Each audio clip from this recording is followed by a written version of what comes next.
বন্ধুরা নমস্কার। বিষয় মাথায় ঝড় ঝঞ্ঝা নিয়ে। বন্ধুরা, দূরে তাকিয়ে দেখুন, ঝড় উঠেছে। আর এই গাছগুলো দেখুন কীভাবে এই ঝড়ের শিকার হয়েছে।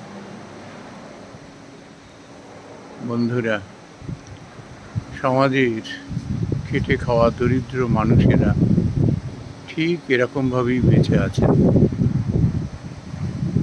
মাথায় শোষণের, পীড়নের, অত্যাচারের বোঝা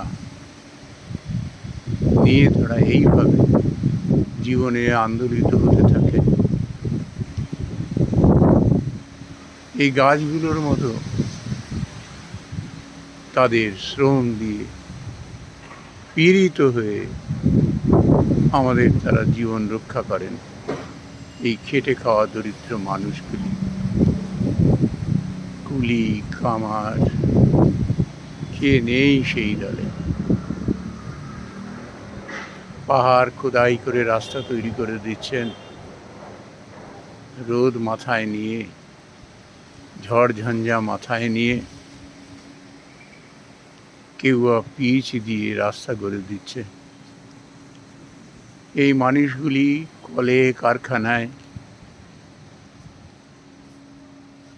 কেমন অস্বাস্থ্যকর পরিবেশে তারা কাজ করেন আমাদের সুখ স্বাচ্ছন্দ্য দিতে।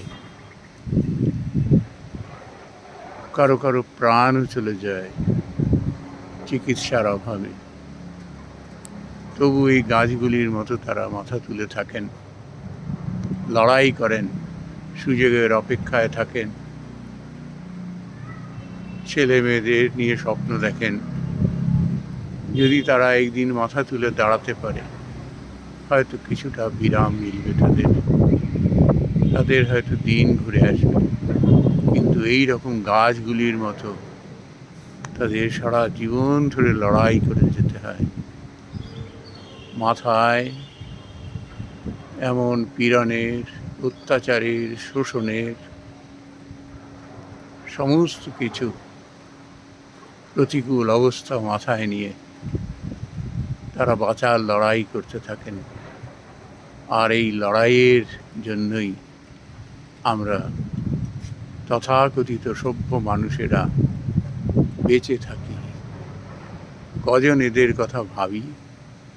যারা ভাবেন তারা মহান মানুষ। তাদের ভাবনাই হলো এই মানুষগুলির উপরে আশীর্বাদ স্বরূপ ঝরে পড়ে। তাদের উত্তরসূরিরা হয়তো সেই জন্য একটা সময় অন্ধকারের মধ্যেও আলোর সন্ধান পায়। নমস্কার বন্ধুরা।